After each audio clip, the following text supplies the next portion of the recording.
Bienvenue dans ce nouveau décryptage. Aujourd'hui, on s'attaque à un sujet absolument fondamental pour quiconque fait des affaires au Sénégal, mais qui, paradoxalement, est un véritable casse-tête. Notre but avec cette analyse, c'est de démêler, une bonne fois pour toutes, le terme logistique le plus confus pour les entreprises qui opèrent dans le pays. On va voir très clairement qui fait quoi dans le monde, avouons-le, assez complexe de l'import-export sénégalais. L'idée, c'est de vous éviter des erreurs qui coûtent très cher, juste à cause d'un simple malentendu sur le vocabulaire. Ok, entrons dans le vif du sujet. Cette citation, tirée de nos documents sources, tape vraiment dans le mille. On entend ce mot « transitaire » absolument partout, pas vrai ? Le souci, c'est qu'on l'utilise à toutes les sauces pour parler de métiers qui n'ont rien à voir.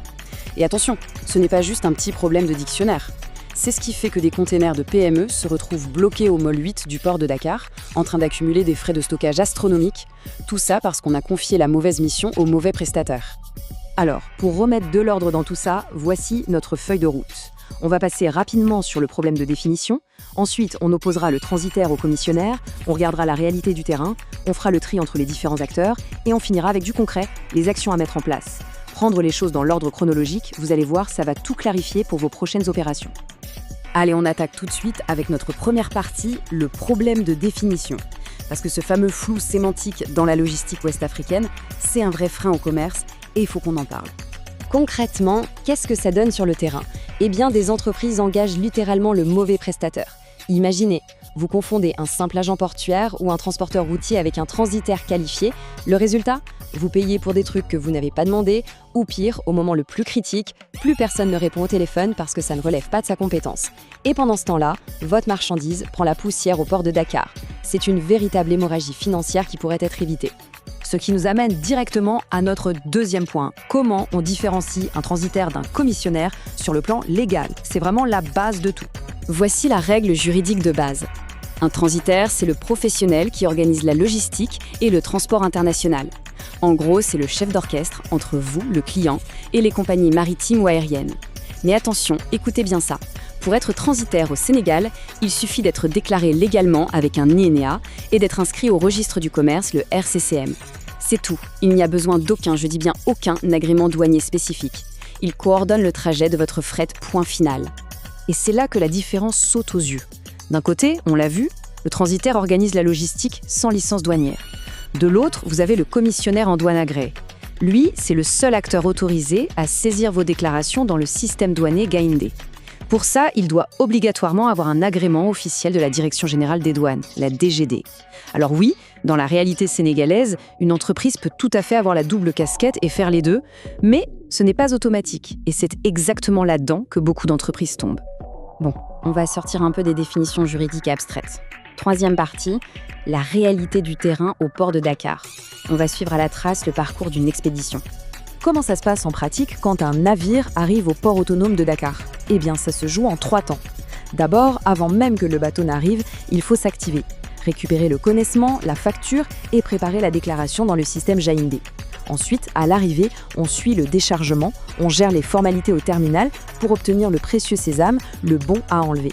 Et enfin, une fois la douane passée, place à l'enlèvement physique de la boîte pour l'amener à votre entrepôt ou l'envoyer vers les frontières. C'est de l'anticipation à chaque seconde. Et pourquoi je vous parle d'anticipation ? Pour ce chiffre, 25 000.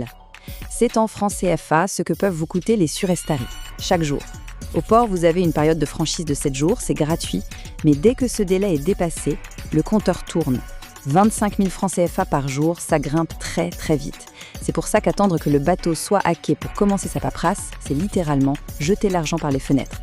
Et si vous faites transiter de la marchandise vers l'Interland, par exemple vers le Mali ou le Burkina Faso via Kidira, alors là, c'est une autre paire de manches. Voyez ça comme une course de relais où la moindre erreur coûte une fortune.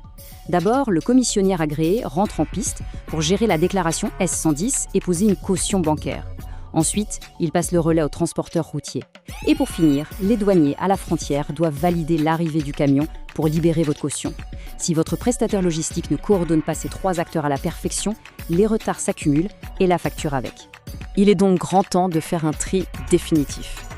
4e partie, distinguer les acteurs et savoir exactement à qui on a affaire. Ce qui est vraiment intéressant avec cette matrice, c'est qu'elle lève toute ambiguïté. Regardez bien, le transitaire gère le transport, mais ne touche pas la douane s'il n'a pas l'agrément. Le commissionnaire, lui, a la licence DGD pour déclarer vos biens, mais il n'a pas forcément ses propres camions. L'agent maritime, c'est le représentant de MSC ou CMA-CGM. Il vend l'espace sur les bateaux, c'est tout. Et le transporteur routier, son job, c'est de rouler. Il déplace le container, mais il ne fera jamais de déclaration en douane. À chacun son métier, à chacun son couloir. Allez, on passe aux solutions avec notre 5e et dernière partie. Concrètement, qu'est-ce que vous devez tirer de cette analyse pour vos propres affaires ? On nous pose souvent la question, est-ce que c'est une obligation légale de passer par un transitaire ? Strictement parlant, non. Par contre, passer par un commissionnaire agréé par la douane pour faire votre déclaration, ça, oui, c'est 100% obligatoire. Après, soyons réalistes, vu la complexité du processus, se passer d'un pro de la logistique, c'est un peu suicidaire. Et concernant le coût de ces pros, c'est là qu'il faut ouvrir l'œil. La règle d'or, c'est de comprendre que votre facture se divise en deux. D'une part, vous avez les honoraires du transitaire, ça, c'est le prix de sa prestation de service, et c'est totalement négociable. De l'autre, vous avez les débours. Ce sont des taxes de l'État. Les droits de douane de la CDEAO, la TVA à 18%, les frais portuaires, ça c'est fixe, personne ne peut les négocier. Le conseil ici, exigez toujours, un devis transparent qui sépare clairement les honoraires du transitaire des taxes de l'État. Le point crucial, c'est donc de mettre en place ces 3 actions simples avant votre prochaine expédition. 1. Identifiez clairement vos besoins. Est-ce pour consommer à Dakar ou pour faire transiter un conteneur jusqu'à Bamako ? 2. Demandez carrément à votre prestataire son agrément de la DGGD pour savoir s'il est habilité ou s'il sous-traite derrière votre dos. Et 3. Mettez tout ça noir sur blanc. Pas d'accords verbaux, un contrat écrit avec les corridors couverts et les références exactes. Pour clore ce décryptage, j'ai une question toute simple à vous poser mais qui mérite réflexion.